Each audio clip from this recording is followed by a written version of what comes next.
जय हिंद साथियों। स्वागत आप सभी का एग्ज़ाम अलर्ट एकेडमी में।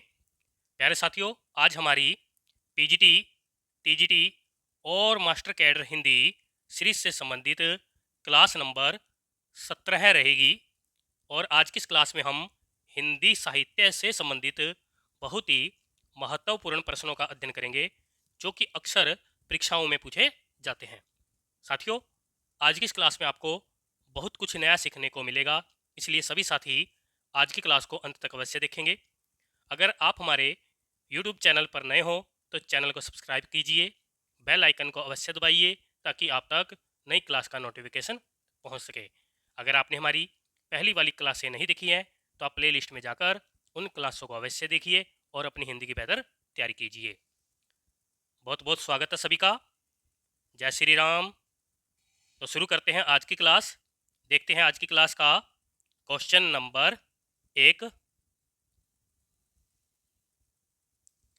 प्रयोग अपने आप में इष्ट नहीं है वरन वह साधन है, यह कथन किस वाद से संबंधित है? बताइए सभी साथी। प्रयोग अपने आप में इष्ट नहीं है वरन वह साधन है, यह कथन किस वाद से संबंधित है? सही विकल्प का चयन करेंगे सभी साथी। विकल्प में दिया है छायावाद, प्रगतिवाद, प्रयोगवाद और नई कविता। बहुत ही अच्छा क्वेश्चन है और यह जो क्वेश्चन है एनवीएस प्रवक्ता परीक्षा 2014 में पूछा जा चुका है। हाँ जी, क्या उत्तर सही होना चाहिए? सभी साथी क्वेश्चन का नंबर डालकर उत्तर दिया करो। हाँ जी, यह जो क्लास है हर रोज़ शाम 6 बजे चैनल पर होती है। जो साथी सी विकल्प को चुन रहे हैं वह बिल्कुल सही है, यानी कि यह जो कथन है प्रयोगवाद से संबंधित है। साथियों, यहाँ पर एक बात याद रखने योग्य है कि अगे जी ने प्रयोगवाद के बारे में अपनी दूसरे सप्तक की भूमिका में लिखा है कि प्रयोग का कोई वाद नहीं है, हम वादी नहीं रहे हैं और न ही है। प्रयोग अपने आप में इष्ट या साध्य नहीं है। अंत है हमें प्रयोगवादी कहना उतना ही सार्थक या निरर्थक है जितना हमें कवितावादी कहना। ओके जी, यह जो बात है आगे जी ने कही है। ओके जी, कर लोगे सभी साथी याद? आगे देखते हैं अगला प्रश्न। अज्ञे जी का पूरा नाम क्या है? विकल्प में दिया है कन्हैया लाल मिश्र जी, सच्चिदानंद हीरानंद वात्स्यायन जी, उमा शंकर तिवारी जी और योगेंद्र दत्त शर्मा जी। क्या उत्तर सही होना चाहिए? बताइए सभी साथी। बहुत ही आसान क्वेश्चन है और सभी साथी उत्तर देंगे। कई बार क्या होता है साथियों कि परीक्षा के अंदर बहुत ही आसान क्वेश्चन पूछ लिया जाता है और हमसे वह कई बार गलत भी हो जाता है, इसलिए आसान क्वेश्चन की बार बार दोहराई करनी चाहिए। ओके जी, बिल्कुल सही उत्तर बता रहे हो आप। अजय जी का पूरा नाम है सच्चिदानंद हीरानंद वात्स्यायन जी। ओके जी, बी विकल्प बिल्कुल सही है। आगे देखते हैं अगला प्रश्न। प्रयोगवाद के प्रवर्तक के अनुसार प्रयोगवादी कवियों का मुख्य तथ्य क्या था? विकल्प में दिया है ए विकल्प में है काव्य की पूर्व यानी कि पहली परंपराओं का निषेध करना, बी विकल्प में है नए काव्य उपकरणों का प्रयोग करना, सी विकल्प में है भावुकता के स्थान पर बौद्धिकता की प्रतिष्ठा करना और डी विकल्प में है नई राहों का अन्वेषण करना। क्या उत्तर सही होना चाहिए? बहुत ही अच्छा क्वेश्चन है और यह जो क्वेश्चन है टीजीटी परीक्षा 2011 में पूछा जा चुका है। सभी साथी उत्तर देंगे। हाँ जी, अगर हम प्रयोगवाद के प्रवर्तक की बात करें तो प्रयोगवाद के प्रवर्तक जो है अगेजी माने जाते हैं। हाँ जी, बिल्कुल सही उत्तर दे रहे हो आप।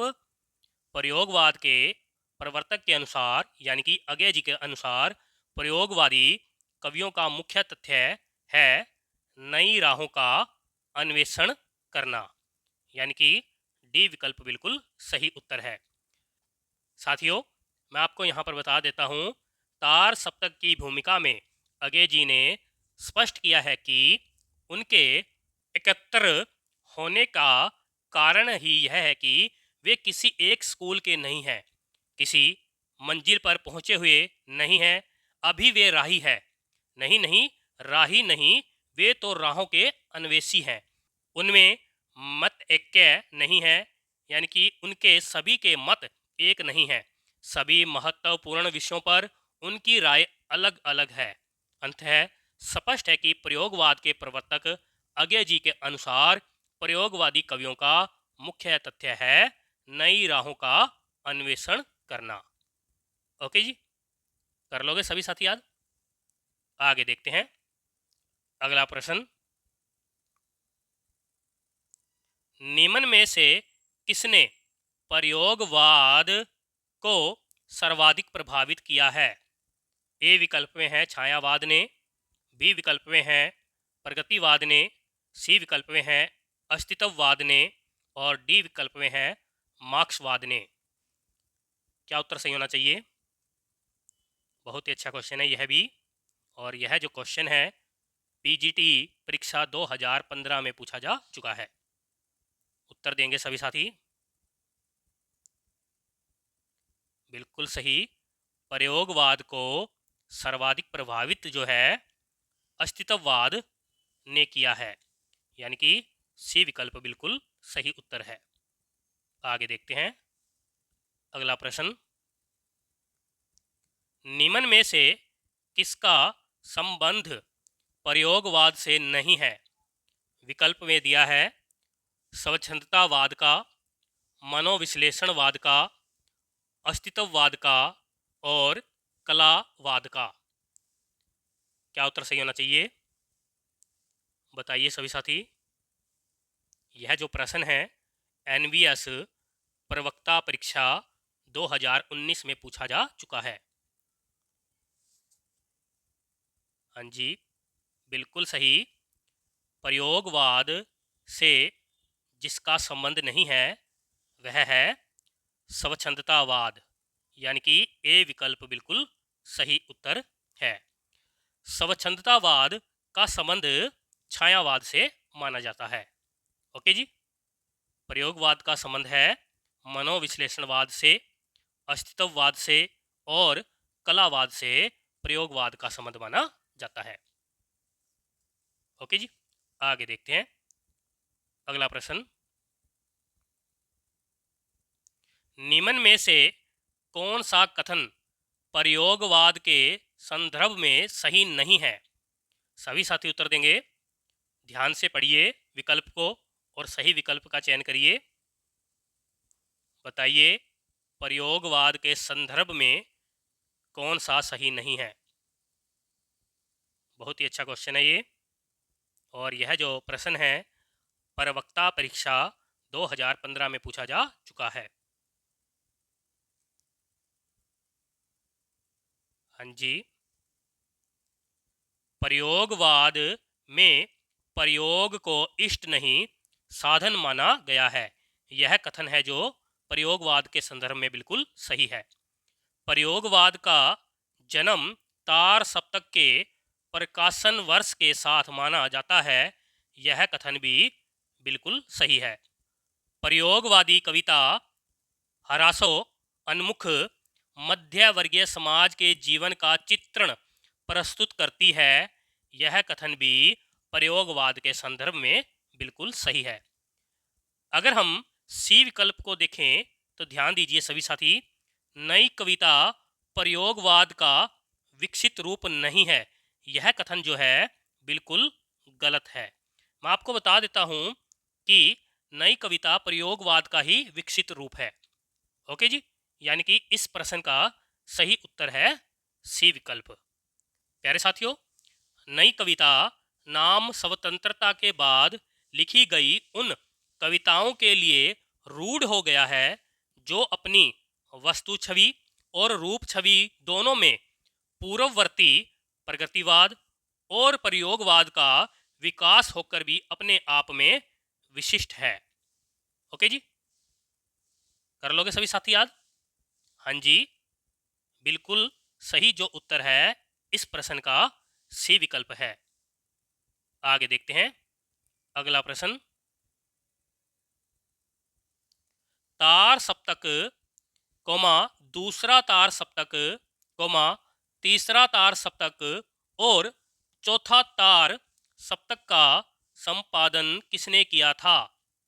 विकल्प में हैं त्रिलोचन शास्त्री जी, अगय जी, डॉक्टर नागेंद्र जी और इनमें से किसी ने नहीं। क्या उत्तर सही होना चाहिए?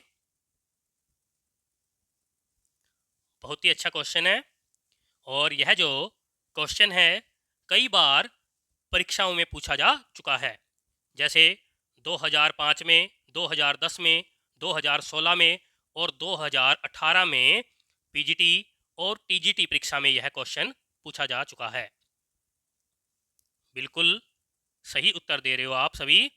तार सप्तक, दूसरा तार सप्तक, तीसरा तार सप्तक और चौथा तार सप्तक का संपादन जो है अगय जी ने किया है, यानी कि बी विकल्प बिल्कुल सही उत्तर है। मैं आपको बता देता हूं, जो तार सप्तक है इसका प्रकाशन वर्ष है 1943 ईस्वी। दूसरा तार सप्तक का प्रकाशन वर्ष है 1951 ईस्वी। तीसरा तार सप्तक का प्रकाशन वर्ष है 1959 ईस्वी और चौथा तार सप्तक का प्रकाशन वर्ष माना जाता है 1979 ईस्वी। इन चारों तार सप्तकों में 7 कवियों की रचनाएं संग्रहित की गई है, यानी कि कुल जो है 28 कवि को शामिल किया गया है। ओके जी, कर लोगे सभी साथी याद? आगे देखते हैं अगला प्रश्न। अगय जी किस वाद के कवि हैं? विकल्प में दिया है छायावाद, प्रयोगवाद, प्रगतिवाद, यथार्थवाद। क्या उत्तर सही होना चाहिए? बहुत ही आसान क्वेश्चन है और यह क्वेश्चन टीजीटी परीक्षा 2011 में पूछा जा चुका है। सभी साथी उत्तर देंगे? हाँ जी, बिल्कुल सही। अगय जी प्रयोगवाद के कवि माने जाते हैं, यानी कि बी विकल्प बिल्कुल सही उत्तर है। प्यारे साथियों, प्रयोगवाद को प्रपद्यवाद भी कहा जाता है। डॉक्टर गणपति चंद्रगुप्त जी ने इसे यानी कि प्रयोगवाद को मुनि, युवती और बहु की संज्ञा दी है। अगय जी ने प्रयोगवाद के कवियों को राहु का अन्वेषी कहा है। ओके जी, कर लोगे सभी साथी याद? आगे देखते हैं अगला प्रश्न। निम्न में से कौन तार सप्तक का कवि नहीं है? विकल्प में दिया है गिरिजा कुमार माथुर जी, मुक्ति बोध जी, प्रभाकर माचवे जी और शमशेर बहादुर सिंह जी। क्या उत्तर सही होना चाहिए? प्यारे साथियों, पहले तार सप्तक को ही तार सप्तक का नाम दिया जाता है, यानी कि कहा जाता है। यानी कि कहने का भाव यह कि अगर आपसे तार सप्तक के बारे में पूछा जाए तो आपने समझना है कि आपसे पहले तार सप्तक के बारे में पूछा जा रहा है। सभी साथी उत्तर देंगे? बहुत ही अच्छा क्वेश्चन है ये। यह भी जो क्वेश्चन है कई बार परीक्षाओं में पूछा जा चुका है, जैसे कि 2004 में, 2005 में, 2015 में और 2019 में पीजीटी और टीजीटी परीक्षा में यह क्वेश्चन पूछा जा चुका है। हाँ जी, बिल्कुल सही उत्तर दे रहे हो आप। तार सप्तक का जो कवि नहीं है वह है शमशेर बहादुर सिंह जी, यानी कि डी विकल्प बिल्कुल सही उत्तर है। शमशेर बहादुर सिंह जी जो है दूसरे दूसरे तार सप्तक के कवि माने जाते हैं। ओके जी, मैं आपको याद करा देता हूँ। जो तार सप्तक में शामिल 7 कवि हैं उनके नाम हैं। नंबर 1 पर है अगेजी, नंबर 2 पर आते हैं मुक्तिबोध जी, नंबर 3 पर है नेमी चंद्र जैन जी, नंबर 4 पर है गिरजा कुमार माथुर जी, नंबर 5 पर है राम विलास शर्मा जी, नंबर 6 पर आते हैं प्रभाकर माचवे जी, और नंबर 7 पर आते हैं भारत भूषण अग्रवाल जी। ओके जी, ये 7 कवि जो हैं तार सप्तक यानी कि पहले तार सप्तक में शामिल है। ओके जी, कर लोगे सभी साथी याद? आगे देखते हैं अगला प्रश्न। निम्न में से कौन सा कवि दूसरे तार सप्तक में शामिल नहीं है? बताइए सभी साथी। विकल्प में दिया है भवानी प्रसाद मिश्र जी, रघुवीर साहे जी, नरेश मेहता जी और केदारनाथ सिंह जी। क्या उत्तर सही होना चाहिए? सभी साथी बताएंगे दूसरे तार सप्तक में कौन सा कवि शामिल नहीं है। सभी साथी उत्तर देंगे। यह जो क्वेश्चन है बहुत ही महत्वपूर्ण है। यह क्वेश्चन टीजीटी परीक्षा 2019 में पूछा जा चुका है। बिल्कुल सही उत्तर दे रहे हो आप। दूसरे तार सप्तक के कवि हैं भवानी प्रसाद मिश्र जी, रघुवीर साही जी, नरेश मेहता जी और केदारनाथ सिंह जी जो हैं दूसरे तार सप्तक के कवि नहीं हैं। यानी कि सही उत्तर है डी विकल्प। केदारनाथ सिंह जी जो है तीसरे तार सप्तक के कवि माने जाते हैं। इन 3 कवियों के अलावा नंबर 4 पर आते हैं दूसरे तार सप्तक के कवि जिनका नाम है शमशेर बहादुर सिंह जी। 5वें नंबर पर आते हैं हरि नारायण व्यास जी, 6वें नंबर पर है शकुंतला माथुर जी और 7वें नंबर पर है धर्मवीर भारती जी। यानी कि ये जो 7 हैं दूसरे तार सप्तक के कवि माने जाते हैं। ओके जी, आगे देखते हैं अगला प्रश्न। कुंवर नारायण जी किस तार सप्तक के कवि हैं? विकल्प में दिया है तार सप्तक, दूसरा तार सप्तक, तीसरा तार सप्तक और चौथा तार सप्तक। बताइए सभी साथी। बहुत ही अच्छा क्वेश्चन है यह भी। बिल्कुल सही। कुंवर नारायण जी जो हैं तीसरा तार सप्तक के कवि माने जाते हैं। यानी कि सी विकल्प बिल्कुल सही उत्तर है। प्यारे साथियों, मैं आपको तीसरे तार सप्तक के 7 कवियों के नाम बोल देता हूँ, आप उन्हें याद कर लेना। नंबर 1 पर आते हैं केदारनाथ सिंह जी, नंबर 2 पर है कुंवर नारायण जी, नंबर 3 पर है कीर्ति चौधरी जी, नंबर 4 पर हैं विजय देव नारायण शाही जी, नंबर 5 पर हैं प्रयाग नारायण त्रिपाठी जी, नंबर 6 पर है सर्वेश्वर दयाल सक्सेना जी और नंबर 7 पर हैं मदन वात्स्यायन जी। ओके जी, ये 7 कवि जो हैं तीसरे तार सप्तक के कवि माने जाते हैं। आगे देखते हैं अगला प्रश्न। निम्न में से चौथा तार सप्तक का कवि कौन है? विकल्प में दिया है श्री राम वर्मा जी, अवधेश कुमार जी, राजकुमार कुंभज जी और उपर्युक्त सभी। क्या उत्तर सही होना चाहिए? बहुत ही अच्छा क्वेश्चन है। बिल्कुल सही। जो साथी डी विकल्प को चुन रहे हैं वह बिल्कुल सही है। यानी कि उपर्युक्त सभी कवि जो हैं चौथे तार सप्तक के कवि माने जाते हैं। इनके अलावा यानी कि इन 3 कवियों के अलावा जो चौथे तार सप्तक के अन्य कवि हैं वह है नंबर 4 पर आते हैं सुमन राजे जी, नंबर 5 पर है राजेंद्र किशोर जी, नंबर 6 पर है स्वदेश भारती जी और नंबर 7 पर हैं नंद किशोर आचार्य जी। ये 7 कवि जो हैं चौथे तार सप्तक के कवि माने जाते हैं। ओके जी, आगे देखते हैं अगला प्रश्न। लोग भूल गए हैं किसकी रचना है? विकल्प में दिया है रघुवीर सहाय जी, मुक्ति बोध जी, केदारनाथ अग्रवाल जी और राम कुमार वर्मा जी। उत्तर दीजिए, बताइए सभी साथी। लोग भूल गए हैं यह किसकी रचना है? बिल्कुल सही, यह रचना रघुवीर सहाय जी की मानी जाती है, यानी कि ए विकल्प बिल्कुल सही उत्तर है। आगे देखते हैं अगला प्रश्न। निम्न में से कौन सी रचना रघुवीर सहाय जी की नहीं है?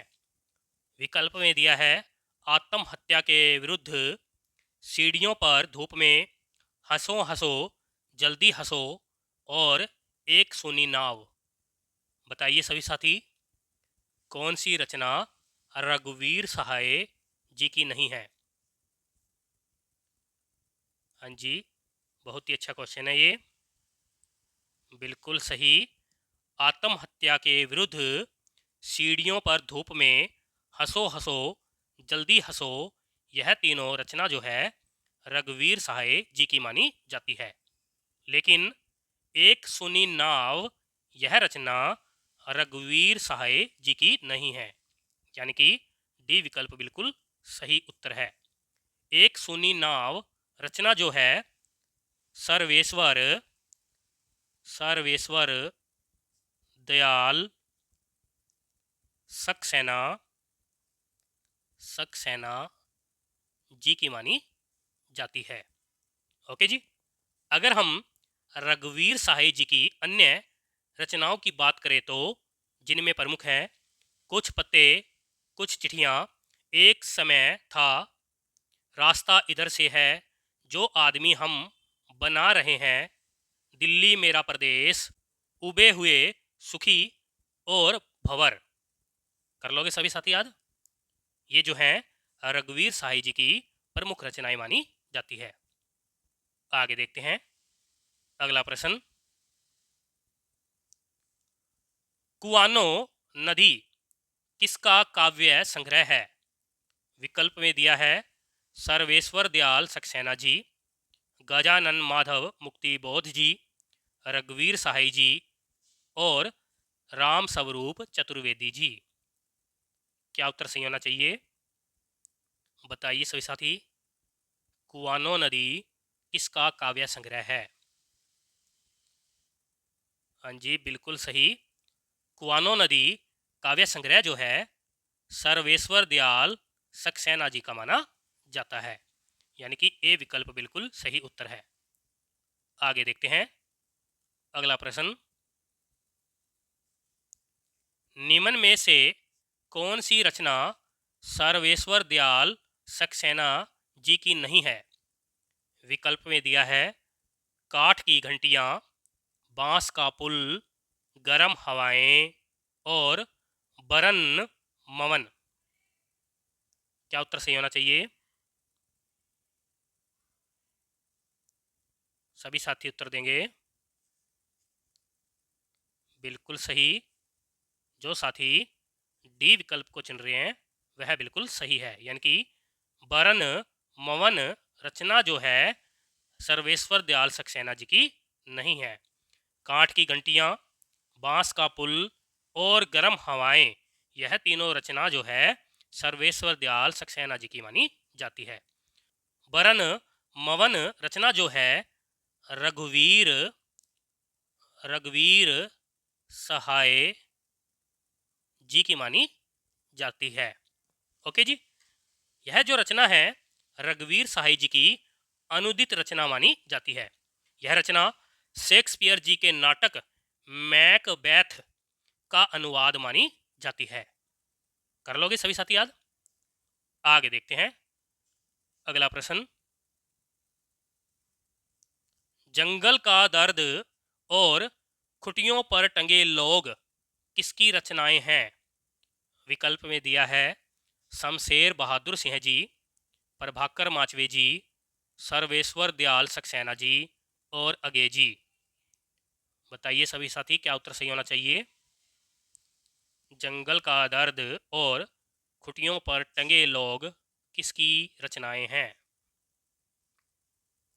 बहुत ही अच्छा क्वेश्चन है ये, बिल्कुल सही। यह दोनों रचनाएं जो हैं सर्वेश्वर दयाल सक्सेना जी की मानी जाती है, यानी कि सी विकल्प बिल्कुल सही उत्तर है। सर्वेश्वर दयाल सक्सेना जी को खुटियों पर टंगे लोग रचना के लिए 1983 ईस्वी में साहित्य अकादमी पुरस्कार प्राप्त हुआ था। ओके जी, आगे देखते हैं अगला प्रश्न। नकेनवाद नाम किस काव्यधारा के लिए प्रयुक्त हुआ था? ए विकल्प में है छायावादी काव्यधारा, बी विकल्प में है प्रगतिवादी काव्यधारा, सी विकल्प में है प्रयोगवादी काव्यधारा और डी विकल्प में दिया है प्रपद्यवाद काव्यधारा। क्या उत्तर सही होना चाहिए? बहुत ही अच्छा क्वेश्चन है ये, और यह क्वेश्चन जो है पीजीटी परीक्षा 2009 में, 2015 में और 2017 में पूछा जा चुका है। उत्तर दीजिए सभी साथी। नकेनवाद नाम किस काव्यधारा के लिए प्रयुक्त हुआ था? बिल्कुल सही है, नकेनवाद जो है प्रपद्यवाद काव्यधारा के लिए प्रयुक्त हुआ था, यानी कि डी विकल्प बिल्कुल सही उत्तर है। प्यारे साथियों, यहाँ पर बात याद रखने योग्य यह है कि प्रयोगवाद के अंदर ही प्रपद्यवाद यानी कि नकेनवाद की धारा पनप रही थी, लेकिन वह प्रयोगवाद की एक छोटी शाखा मात्र बनकर रह गई थी। नकेनवाद बिहार में प्रचलित हुआ था। नकेन शब्द नलीन विलोचन शर्मा जी, केसरी कुमार जी और नरेश मेहता जी के नामों के प्रथम अक्षर से बना है।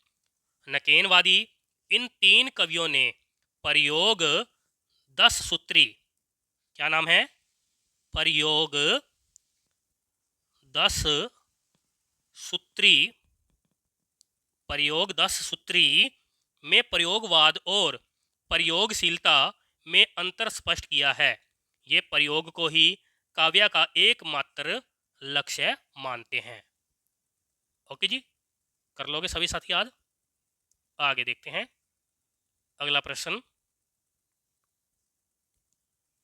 घोर अहमनिष्ठ व्यक्तिवाद किस काव्यधारा की प्रवृत्ति है? विकल्प में दिया है छायावाद, प्रगतिवाद, प्रयोगवाद और इनमें से किसी की नहीं। बताइए सभी साथी, क्या उत्तर सही होना चाहिए? बिल्कुल सही उत्तर दे रहे हो आप। घोर अहमनिष्ठ व्यक्तिवाद जो प्रवृत्ति है प्रयोगवाद की प्रवृत्ति मानी जाती है, यानी कि सी विकल्प बिल्कुल सही उत्तर है।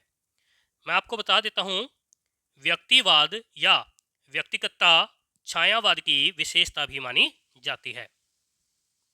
ओके जी, आगे देखते हैं अगला प्रश्न। नई कविता के कौन से प्रमुख तत्व या लक्षण हैं? ए विकल्प में दिया है शोषित वर्ग की पीड़ा और पूंजीपतियों की घोर निंदा, बी विकल्प में है प्रकृति चित्रण और सौंदर्य का बोध, सी विकल्प में है अनुभूति की सच्चाई और बुद्धि मूलक यथार्थवादी दृष्टिकोण, डी विकल्प में है इनमें से कोई नहीं। क्या उत्तर सही होना चाहिए? यह जो प्रश्न है पीजीटी परीक्षा 2015 में पूछा जा चुका है। बहुत ही अच्छा क्वेश्चन है ये। बताइए सभी साथी। बिल्कुल सही, जो साथी सी विकल्प को चुन रहे हैं वह बिल्कुल सही है, यानी कि नई कविता के प्रमुख तत्व या लक्षण हैं अनुभूति की सच्चाई और बुद्धिमूलक यथार्थवादी दृष्टिकोण। ओके जी, कर लोगे सभी साथी याद? प्यारे साथियों, मैं आपको बता देता हूँ, नई कविता के दो तत्व ही प्रमुख हैं, अनुभूति की सच्चाई और बुद्धिमूलक यथार्थवादी दृष्टिकोण। नई कविता में बुद्धिवाद नवीन यथार्थवादी दृष्टि के रूप में भी है और नवीन जीवन चेतना की पहचान के रूप में भी मौजूद है। ओके जी, आगे देखते हैं अगला प्रश्न। नई कविता पत्रिका का प्रकाशन कब हुआ था? विकल्प में दिया है 1954 ईस्वी में, 1955 ईस्वी में, 1985 ईस्वी में और 1960 ईस्वी में। क्या उत्तर सही होना चाहिए? सही विकल्प को चुनेंगे सभी साथी। नई कविता पत्रिका का प्रकाशन वर्ष है 1954 ईस्वी, यानी कि ए विकल्प बिल्कुल सही उत्तर है। अगर हम नई कविता पत्रिका के प्रकाशन स्थान की बात करें तो इसका प्रकाशन स्थान है इलाहाबाद। ओके जी, कर लोगे सभी साथी याद? आगे देखते हैं अगला प्रश्न। नई कविता की कौन सी प्रमुख प्रवृत्ति है? ए विकल्प में है यथार्थवाद का अति आग्रह, बी विकल्प में है लघु मानव की धारणा, सी विकल्प में है बौद्धिकता का प्राधान्य और डी विकल्प में है उपर्युक्त सभी। बताइए सभी साथी। बहुत ही महत्वपूर्ण प्रश्न है ये, और यह प्रश्न जो है प्रवक्ता परीक्षा 2012 में और 2016 में पूछा जा चुका है। बिल्कुल सही। यथार्थवाद का अति आग्रह, लघु मानव की धारणा, बौद्धिकता का प्राधान्य, यह तीनों जो है नई कविता की प्रमुख प्रवृत्ति मानी जाती है। यानी कि इस प्रश्न का सही उत्तर है डी विकल्प। ओके जी, कर लोगे सभी साथी याद? अगर हम नई कविता की अन्य प्रवृत्तियों की बात करें तो जिनमें प्रमुख हैं कुंठा, निराशा और संदेह की अभिव्यक्ति, मानवतावाद की नई परिभाषा और इसके साथ है दृष्टि की उन्मुखता। कर लोगे सभी साथी याद? ये जो हैं नई कविता की प्रमुख प्रवृत्तियां मानी जाती है। आगे देखते हैं अगला प्रश्न। नई कविता परंपरा का तिरस्कार है और नई कहानी परंपरा का विस्तार है, यह कथन किसका है? विकल्प में दिया है मुक्ति बोध जी, राजेंद्र यादव जी, नामवर सिंह जी और शिव मंगल सिंह सुमन जी। बताइए सभी साथी, क्या उत्तर सही होना चाहिए? नई कविता परंपरा का तिरस्कार है और नई कहानी परंपरा का विस्तार है, यह कथन किसका है? बहुत ही अच्छा क्वेश्चन है, और यह जो क्वेश्चन है प्रवक्ता परीक्षा 2014 में पूछा जा चुका है। बिल्कुल सही। यह जो कथन है राजेंद्र यादव जी का माना जाता है। बी विकल्प बिल्कुल सही उत्तर है। आगे देखते हैं अगला प्रश्न। नई कविता जिस दिशा की ओर जा रही है वह साहित्य की सबसे छोटी दिशा है, यह कथन किसका है? विकल्प में दिए हैं दिनकर जी, मुक्ति बोध जी, धर्मवीर भारती जी और अज्ञे जी। क्या उत्तर सही होना चाहिए? सभी साथी बताएंगे। बताइए सभी साथी। नई कविता जिस दिशा की ओर जा रही है वह साहित्य की सबसे छोटी दिशा है, यह कथन किसका है? बिल्कुल सही उत्तर दे रहे हो। यह जो कथन है दिनकर जी का माना जाता है। ए विकल्प बिल्कुल सही उत्तर है। आगे देखते हैं अगला प्रश्न।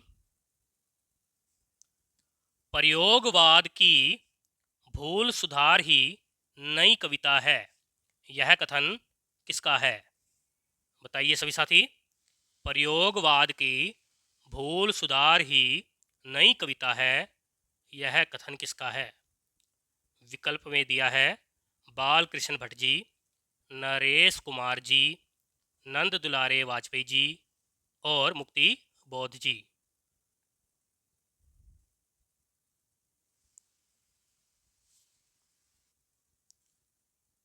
बिल्कुल सही उत्तर दे रहे हो। यह जो कथन है नरेश कुमार जी का माना जाता है, यानी कि बी विकल्प बिल्कुल सही उत्तर है। कर लोगे सभी साथी याद? तो प्यारे साथियों, ये थे आज की क्लास के 25 बहुत ही महत्वपूर्ण प्रश्न जो कि अक्सर परीक्षा में पूछे जाते हैं। मैं आशा करता हूँ आज की इस क्लास में आपको बहुत कुछ नया सीखने को मिला होगा। इसी प्रकार से हिंदी साहित्य का अध्ययन करने के लिए चैनल को सब्सक्राइब कीजिए, बेल आइकन को अवश्य दबाइए ताकि आप तक नई क्लास का नोटिफिकेशन पहुंच सके।